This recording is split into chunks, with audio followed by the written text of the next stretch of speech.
Buenas, bienvenidos a una temporada más, Profesor Ciencia. Hoy, como siempre, empezaremos con matemáticas, como es habitual en nuestro programa. Resolveremos una duda que nos ha mandado una alumna, entiendo que estará en los primeros cursos de la ESO, que es de operaciones combinadas. Después hablaremos un poco de la sequía, de las causas de la sequía y las distintas sequías que hay, ¿vale? Para que entendamos un poco lo que está pasando hoy en día con la sequía y la falta de agua. Y acabaremos con un problema que nos ha hecho llegar un alumno de bachillerato de física de un plano inclinado, que resolveremos y explicaremos e intentaremos resolver las dudas como siempre. Ya sabéis, cualquier duda que tengáis, ahí tenéis el Classroom, uniros, y el email del programa también podéis mandar las dudas. Ahora sí, comenzamos con el programa.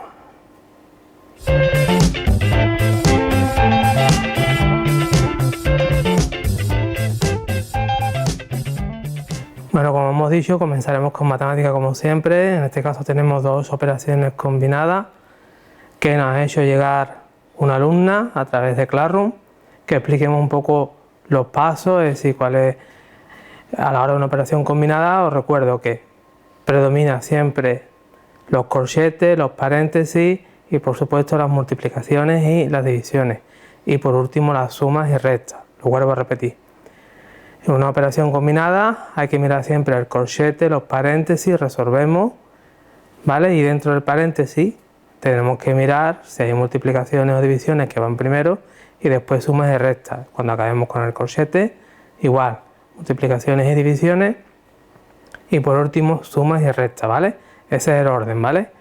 Si os saltáis ese orden no va a salir bien, ¿vale? Entonces aquí tenemos dos operaciones combinadas. Fijaos que tenemos un corchete aquí, ¿vale? Y dentro del corchete tenemos un paréntesis y una multiplicación, ¿vale? ¿Mi consejo cuál es? Pues lo primero que voy a hacer va a ser 7 menos 4, que es 3, ¿vale? Que estaría multiplicando al 2, ¿vale? Y ahora sería 15 menos 2. Voy a bajar un grado al corchete y pongo ya un paréntesis, ¿vale? También voy a resolver este paréntesis de aquí. 12 menos 7, si yo no me equivoco mal, es 5. Y 3 por 5, hacemos la multiplicación, ¿vale? Si os fijáis, ahora tenemos este paréntesis y dentro del paréntesis una multiplicación. Lo primero que vamos a hacer la multiplicación sería 2 por 3, 6, y 15 menos 6 serían 9, ¿vale? Y ahora sería 3 por 5, 15. 15 menos 9 serían 6, ¿vale? Y ese sería nuestro resultado. Veis que voy haciéndolo como en cascada, ¿vale? Es decir, voy a hacer primero las multiplicaciones y divisiones dentro de los corchetes y paréntesis, sumas y restas dentro de los paréntesis, ¿vale? Y después ya me salgo fuera del paréntesis y opero de la misma forma. Primero multiplicaciones y divisiones y por último sumas y restas, ¿vale? Ese es el orden correcto, no os saltéis ninguno. No os digáis, bueno, pues como está, por ejemplo, 15 menos 2. No, porque es que este 2 está multiplicando al paréntesis, al resultado del paréntesis. Muchísimo cuidado, ¿vale? Que os equivocáis, ¿vale? Vale, aquí tenemos otro ejemplo, vamos haciéndolo igual. Fíjate que tenemos un corchete y dentro del corchete este paréntesis. Vamos a resolverlo. Sería 2 más 1, sería 3, y está multiplicando al 5. No me hagáis 3 más 5, ¿vale? Porque el 5 está multiplicando al paréntesis, ¿vale? Entonces sería 5 por 3, 15. Ahora serían 3 más 15 menos 4. Y voy a poner un paréntesis. Todo esto está multiplicado por 4. Más, si queréis esta división, 30 entre 6, si yo no me equivoco mal, es 5, ¿vale? Si he hecho esta división para ponerla aquí más corto, ¿vale? 30 entre 6, 5. Vale, seguimos operando el paréntesis. Por comodidad, 15 menos 4 es 11, ¿vale? 11 más 3, 14, ¿vale? O 3 más 15 serían 18, menos 4, 14, es lo mismo, ¿vale? 4 por 14 sería ahora más 5, ¿vale? Vale, si yo no me equivoco mal,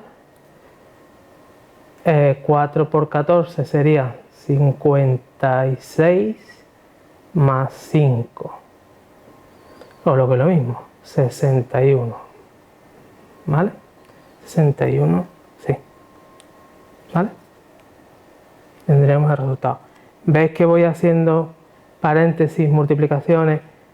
Vuelvo a repetir, no caigáis en la trampa de 3 más 5, porque este 5 está multiplicando, que no lo pongáis, ¿vale? Igual que aquí he hecho esta multiplicación fuera del paréntesis un poco para ir simplificando la operación, ¿vale? Os recuerdo, ese es el orden, ¿vale? Si no cogáis y me hagáis 3 más 5, o por ejemplo aquí, 15 menos 2, porque este 2 está multiplicando a esto. Igual que este 3 está multiplicando todo el paréntesis, ¿vale? Cuidadito porque cada operación, ¿vale? Perdón, cada orden es importante. Es decir, si me equivoco la operación, ¿vale? Es decir, cuidadito cuando está algo multiplicando en paréntesis, ¿vale? Si no lo sumáis antes de hacer paréntesis y después de hacer la multiplicación y por último lo sumamos, ¿vale? Ese es el orden correcto, ¿vale? Espero haber aclarado la duda que tenía la alumna. Ya sabéis, si tenéis más dudas y tenéis el código del Classroom, uniros. Hay bastantes alumnos que suelen mandar las dudas o a través del email del programa también podéis mandar vuestras dudas. Y ahora continuamos con el programa.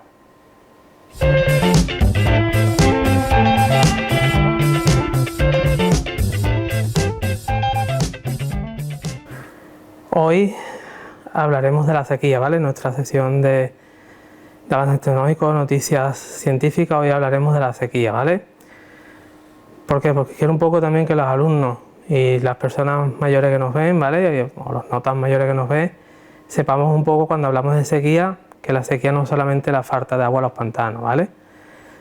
Se denomina sequía, ¿vale? Pues la definición básica de una sequía básicamente es la escasez, ¿vale? De precipitaciones o la escasez de agua en un sitio, ¿vale? ¿Y cómo se mide esa escasez? Básicamente cuando no hay agua para mantener la vida de los animales, incluyendo a los seres vivos, y de la flora, ¿vale? Es decir, de la fauna y de la flora. Cuando no existe suficiente agua para mantener en una región la vida, tanto animal como vegetal, hablamos de sequía, ¿vale? La sequía puede ser una sequía corta, una sequía prolongada, que es como la que estamos viviendo hoy en día. Hay tres tipos de sequía, o denominamos a tres tipos de sequía. Una, la que conocemos más, que es la sequía meteorológica, ¿vale? Que es la escasez de lluvia. La otra es la escasez agrícola y la otra es la sequía hidráulica, ¿vale? Es decir, son los tres tipos de sequía que hay, que están relacionados entre sí, pero son distintos tipos de sequía. Sequía meteorológica, sequía agrícola y sequía hidráulica, ¿vale? La sequía meteorológica ya sabemos lo que es, la meteorológica, la escasez de lluvia. Cuando en una región, ¿vale? Ya sea porque, como ya he explicado otras veces, todo lo que hay en la Tierra es cíclico, incluyendo los fenómenos atmosféricos, donde se incluye las lluvias y las tormentas, los anticiclones, todo eso es cíclico, va por temporadas, ¿vale? Hay temporadas que sabemos que va a llover más, temporadas que va a llover menos, que va a hacer más calor o menos calor.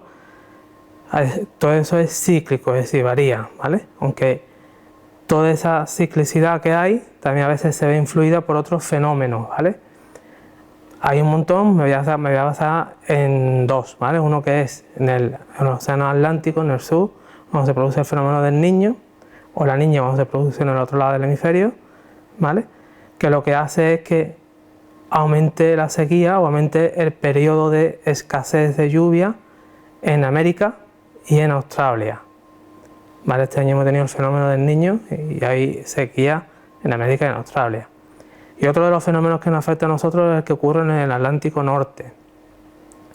Todos estos fenómenos tienen que ver con las corrientes marinas, que no voy a entrar aquí, pero cuando pasa algún cambio en algo en esas corrientes marinas, se produce, ¿vale? Y cuando ese cambio en el océano Atlántico Norte se produce, nos lleva aquí a una sequía más prolongada en España, ¿vale? En este caso en Europa, pero más lo notamos en España, ¿vale? Otro fenómeno que está alterando toda esta ciclicidad, todos estos fenómenos que se conocían y que se tenían más o menos controlados, es la denominada, como ya sabéis, el cambio climático, ¿vale? El aumento de temperatura del planeta. Diréis, claro, hay más temperatura, no hay lluvia, pues existe la sequía meteorológica. Pero voy a explicar más o menos un poco el porqué por encima, tampoco voy a entrar mucho en detalle. Os explico. Estamos acostumbrados también a ver que de vez en cuando cae una lluvia espantosa, inunda nuestras calles o inunda las calles de algún pueblo, de alguna ciudad, ¿vale? Se desbordan ríos, ¿vale? Ese fenómeno aquí se conoce como la dana sobre todo la dana, ¿vale? Que cuando se produce el cambio climático o hay movimientos en la atmósfera de aire frío, aire caliente, ¿vale? ¿A qué se debe? Vale, se debe a ese aumento de temperatura que hay en la atmósfera. Ese aumento de temperatura hace que el agua, que ya sabéis que es un ciclo también, el agua digamos que se evapora de los océanos, de nuestros ríos, de nuestros embalses, llega a las nubes, como ya sabéis, precipita, vuelve a caer, a las aguas subterráneas, al suelo, a los embalses, a los océanos, ¿vale? ¿Qué es lo que pasa? Cuando hay mayor temperatura, aumenta también la temperatura de los océanos, que es lo que está ocurriendo con el cambio climático, ¿vale? Aumenta esa evaporización. Y ahora diréis, vale, pero esa evaporización hace que haya más humedad en las nubes. Claro, de ahí las tormentas torrenciales que vemos en algunos casos. Es decir, esto hace que en algunos sitios pueda caer mucha agua, pueda desbordar ríos, pueda erosionar los suelos y hace que ese suelo tarde años en recuperarse, o provoca que en otras zonas del planeta o en otras regiones cercanas, por ejemplo, puede caer una tormenta en Málaga inmensa y en Sevilla no caer nada, ¿vale?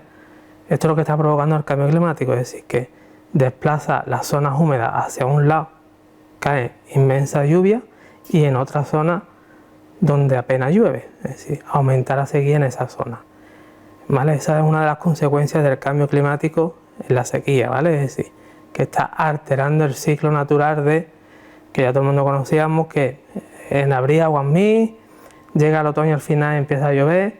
Todos esos cambios cíclicos lo está alterando el cambio climático y es debido a la alta temperatura que estamos teniendo o el aumento de temperatura que está sufriendo la corteza terrestre y con ello los océanos, ¿vale?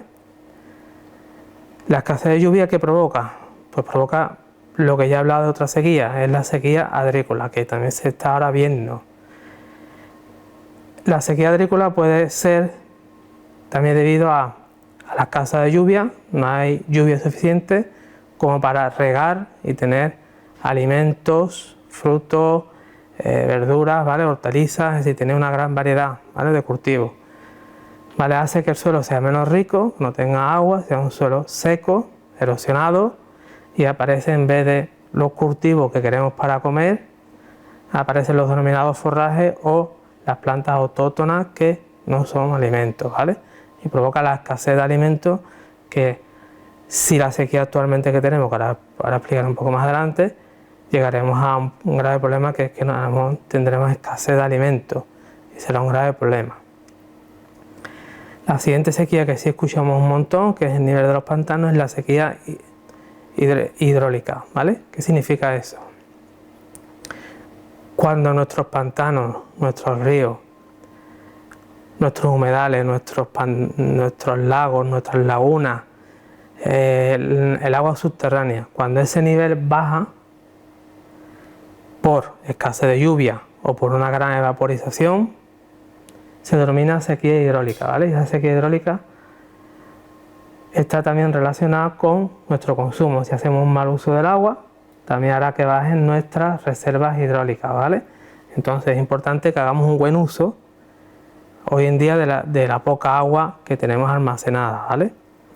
Porque antes del programa he mirado y he visto, por ejemplo, la reserva del pantano del consorcio de aguas de Ecija está en torno al 10%. A nivel de Andalucía, el nivel medio es de un 19,9%, pero ese 19,9% está alterado porque hay zonas en Andalucía, como en Huelva, que están en torno al 39%, sus pantanos y sus reservas de agua. Mientras que en otras partes como Almería o aquí en la Campiña estamos en torno al 10%, es decir, para que veáis la diferencia incluso aquí en Andalucía de una zona a otra, ¿vale?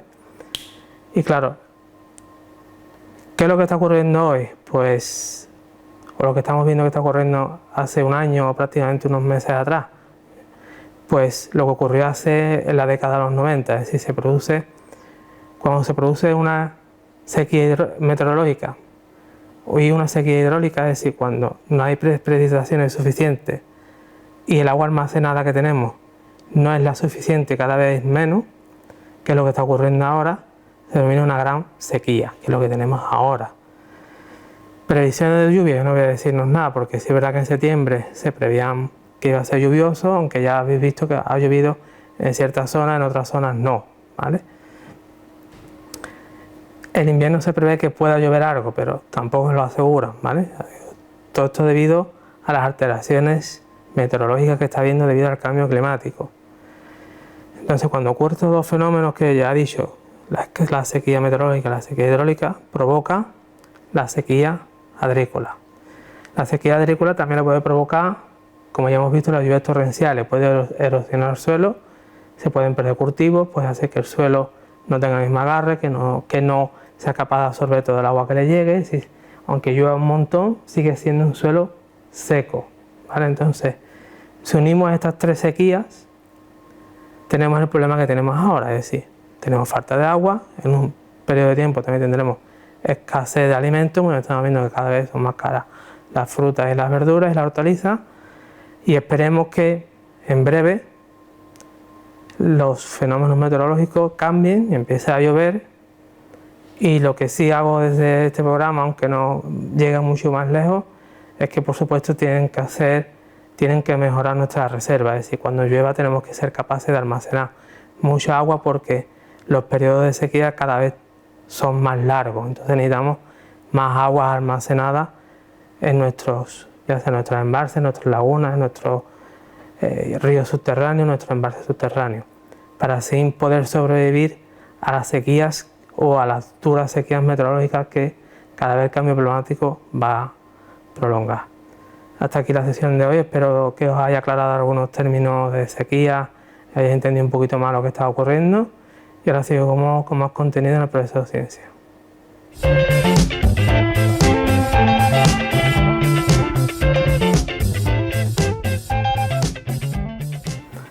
Vale, como hemos dicho, acabaremos con un problema de física, es un plano inclinado, entiendo que o bien de primero o de segundo de bachillerato, ¿vale?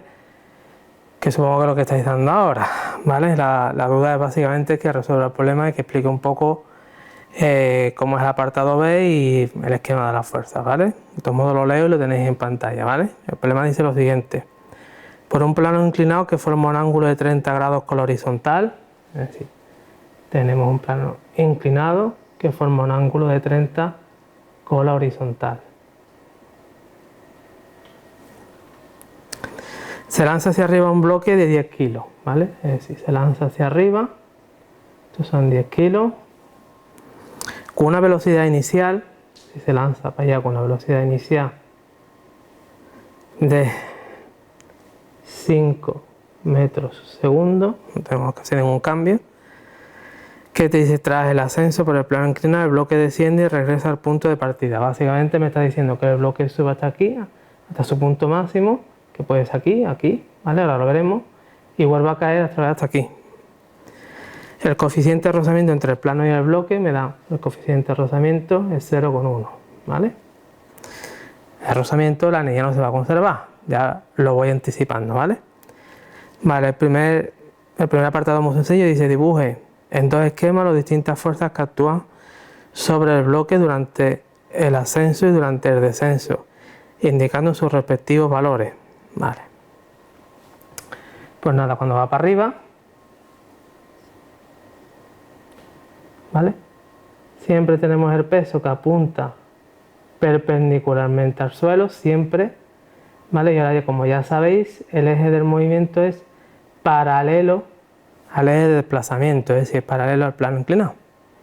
Por lo tanto, el eje Y es perpendicular a ese eje, ¿vale? Es decir, que este es el eje Y y este es el eje X, ¿vale? Vale, en el eje X tenemos, por un lado, la fuerza-peso que se descompone, ¿vale? Como siempre digo, siempre apunta hacia el piquito del plano inclinado, ¿vale? ¿Por qué? Porque su proyección es esta, ¿vale? Siempre apunta hacia el piquito, ¿vale? Este ángulo es el mismo que este, por lo tanto la PX, como es el ángulo opuesto, ¿vale? Va a ser el peso por el seno del ángulo que forma, ¿vale? Mientras que la PI, que iría aquí, es el cateto contiguo, por lo tanto es con el coseno, ¿vale? Ahora ponemos los valores. ¿Qué más fuerzas hay? Por supuesto la normal, ¿vale? La normal en este caso es igual a la PI, ¿vale? ¿Y qué otra fuerza hay? Como va hacia arriba, tenemos el rozamiento. Y el rozamiento, vamos, lo podéis poner aquí arriba, junto a la PX, pero lo he puesto aquí para que lo entendáis, ¿vale? El rozamiento se opondría al movimiento, es decir, que si voy hacia arriba, la fuerza de rozamiento va hacia abajo, ¿vale? Vale, esto es cuando va hacia arriba. ¿Qué pasa cuando va hacia abajo? Pues muy sencillito. Cuando va hacia abajo, tenemos aquí el peso que no cambia. La PX, aunque vaya por abajo, siempre apunta hacia el piquito del plano inclinado, está el truco, ¿vale? ¿Vale? Tenemos la normal, tenemos la PI, pero ahora como me desplazo hacia abajo, la fuerza de rozamiento va hacia arriba, es el único cambio que hay, ¿vale? Estos son los dos esquemas, ¿vale? En cuanto a los valores, lo tengo por aquí calculado, ¿vale? Esto sería la masa por gravedad por el seno de 30, que son 50 newton. Esto es masa por gravedad por el coseno de 60, perdón, por el coseno de 30, que da, si no me equivoco yo, 86,6 newton. Y aquí, como he dicho, la normal igual a PI, lo voy a poner el valor, que sería 86,6 newton, ¿vale? Y la fuerza de rozamiento, que no la he puesto, es mu por la normal. Y en este caso la normal es la PI, que es mg, ¿vale? Por el coseno de 30, que si yo no me equivoco mal, sale 8,66 newton, ¿vale? Bueno, este serían los dos esquemas. Os recuerdo importante la PX siempre al piquito del plano inclinado y la fuerza de rozamiento en función de si voy para arriba o hacia abajo, y si voy hacia abajo voy hacia arriba, ¿vale? Lo que cambia, ¿vale? Ni la PI ni la normal cambian, ¿vale? Aquí tenéis los valores, ¿vale? Que nada más es que meter los números, los cálculos y ya está, ¿vale? Aquí la cuestión está en el apartado B, que me preguntan por el valor de la fuerza de rozamiento, ¿vale? Yo voy a aplicar el teorema de las fuerzas vivas, pero lo voy a aplicar un poco más, digamos, más sencillo, más para que lo entendáis, ¿vale? Es decir, no voy a utilizar todos los trabajos, sino que voy a utilizar en parte la energía mecánica, ¿vale? Para hacerlo más fácil, ¿vale? Lo podéis hacer a través de la energía o de los trabajos como os lo enseñé en la clase. Es exactamente lo mismo, ¿vale? Es el teorema de las fuerzas vivas, ¿vale? Yo lo aplico así porque es más fácil de entender y más rápido, ¿vale? Entonces este sería el apartado A y el apartado B, ¿vale? Como me dice cuando va para arriba, ¿vale? Vamos centrando cuando va para arriba y ahora veremos lo que pasa cuando va hacia abajo, ¿vale? Vale, este sería el punto 2, que puede estar aquí más por abajo, no tiene por qué estar arriba del todo. Y este es el punto 1, que es el principio, ¿vale? Como actúan fuerzas de rozamiento, la energía mecánica no se va a conservar. Es decir, que la energía mecánica inicialmente o en el punto 1 no va a ser igual a la energía mecánica en el punto 2, porque hay que meterle el trabajo de la fuerza de rozamiento. Vale, yo la pongo aquí positiva. La podemos encontrar aquí como negativa. Podemos hacerlo a través de los trabajos, el trabajo de la fuerza X, el trabajo de la fuerza de rozamiento. Yo creo que es más fácil hacerlo así, ¿vale? Entonces, si voy poniendo fórmulas,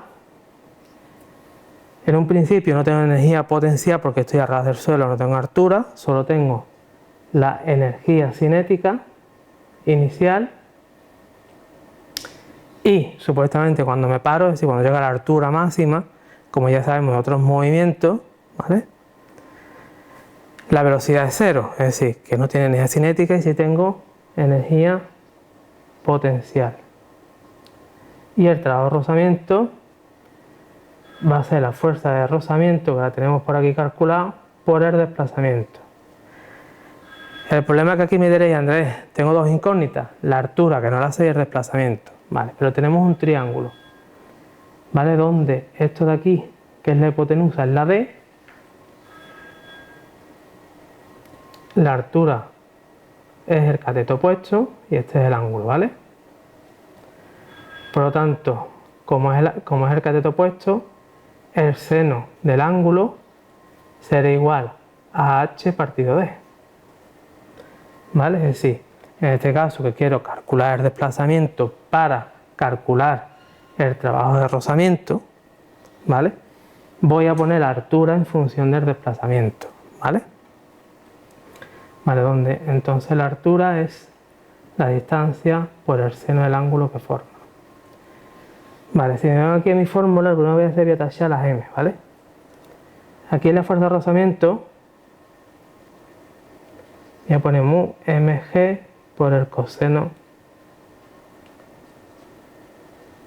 de 30 por el desplazamiento, ¿vale? Voy a tachar las masas porque a mí me gusta poner los números al final, ¿vale? Vale, aquí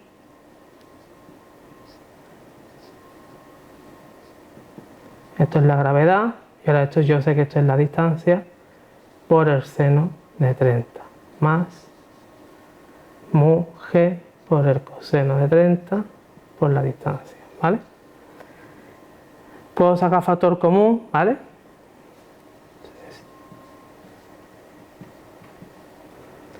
Sería la gravedad por el seno de 30 más mu por la gravedad por el coseno de 60 por la distancia, ¿vale? Y ahora, esto básicamente lo calculo y lo paso dividiendo a la velocidad que era 5 entre 2, ¿vale? Ya tendríamos la distancia, ¿vale? Es decir, lo repito, calcularía esto ahora, calcularemos esto, lo pasamos dividiendo y ya tendríamos la distancia.